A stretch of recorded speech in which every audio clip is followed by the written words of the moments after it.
So yeah, my name's Harry, and I'm a final year medical student here at BSMS, and I'm also the president of BSMS Spectrum. And we rejuvenated Spectrum a couple of years ago because students felt like they weren't being represented in Brighton when they identify as LGB&T. And we thought that it would be great to reach out with the BSUH LGBTQ+ network to try and introduce some sort of seminar program where people who were interested or wanted to learn a bit more about specific aspects of LGBT&T health rather than just LGBT health, which it seems to get. It just seems to be one umbrella, whereas we wanted to focus on specific things like aging within LGBT&T health or mental health. And today's one is on the inclusive curriculum and how we can be taught better and the programs that have been developed to try and improve the health outcomes of LGBT people. And thank you again to all the great speakers that have come from far and wide to come and speak this evening. It's really great to have you here. So I'm going to talk about my project that I did last year as part of my fourth year here at BSMS, which was titled Medical Students' Attitudes Towards LGBT&T Health Education in the UK Medical Curriculum. So really looking at what medical students felt like how they wanted to be taught about it and issues that they thought were important.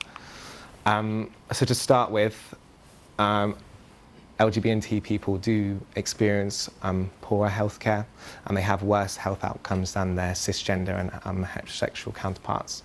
But it should be noted that these health differences vary greatly within the LGBT community, which can make teaching this topic a little bit more challenging.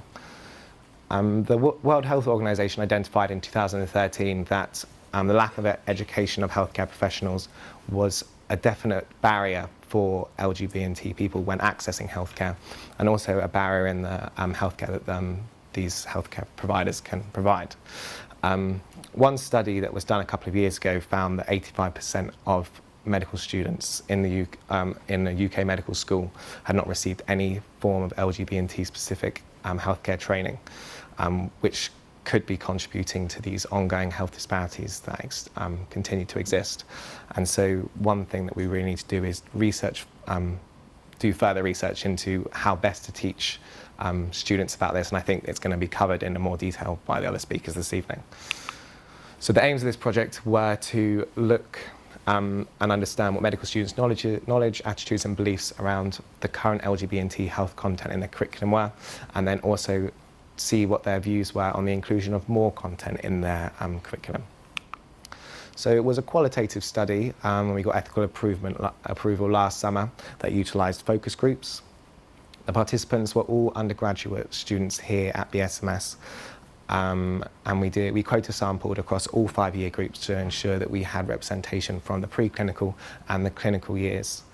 It was done on a first-come, first-served basis via email, but we also did posters and shout-outs and announcements on the learning portal to try and get more engagement with the project. So at the focus group, we got informed consent, and we collected some anonymous demographic information about the participants that wasn't linked with their responses. And we used a topic guide that we had developed previously to facilitate discussion.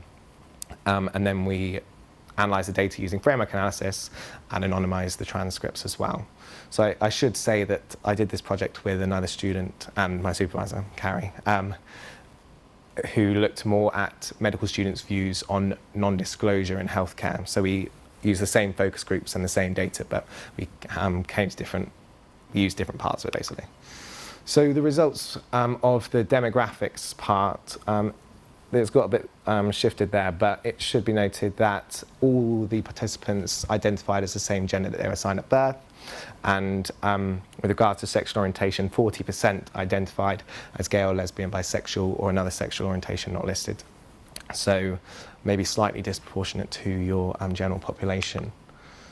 So 3 key themes were identified from the parts of the transcripts that we're looking at specifically at the curriculum.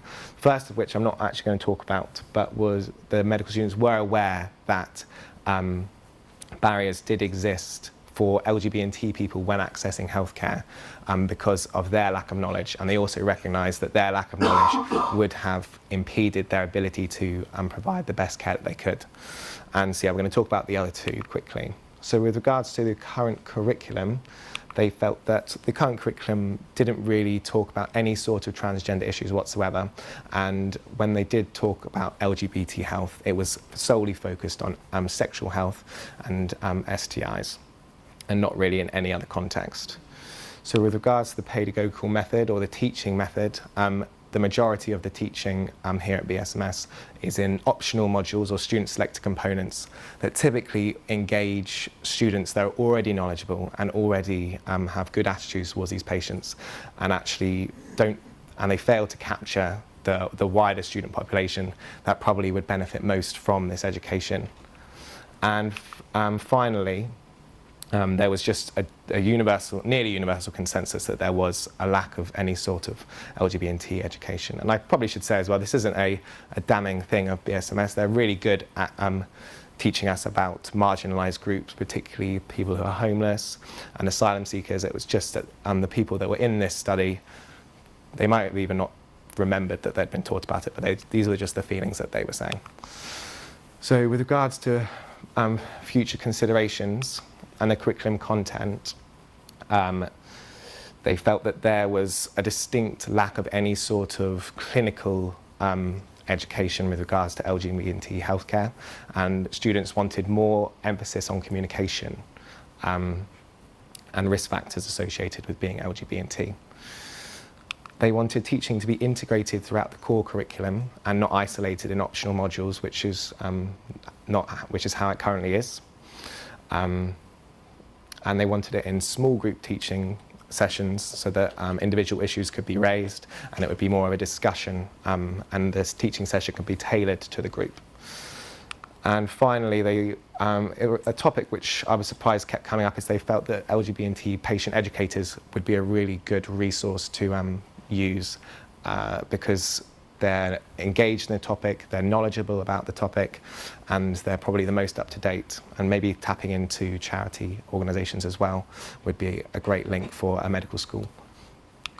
So there was a clear desire for formal, integrated and engaging LGBT teaching from the students, which was really encouraging. It has been shown that any sort of educational intervention does have a short-term improvement on clinician attitudes as well as knowledge with regards to LGBT people. And these attitudes are what will ultimately reduce the barriers that LGBT people might feel when they're accessing healthcare. Another study found that there was a clear benefit of clinical exposure to LGBT patients in LGBT scenarios, whether this be in a hospital or simulation. And it, again, had another clear emphasis on attitudes rather than just knowledge, but it did improve knowledge. But I think we've got to appreciate that education is all about improving attitudes and views towards these people, because challenging the discrimination and the stigma is one part of this teaching that needs to be done properly.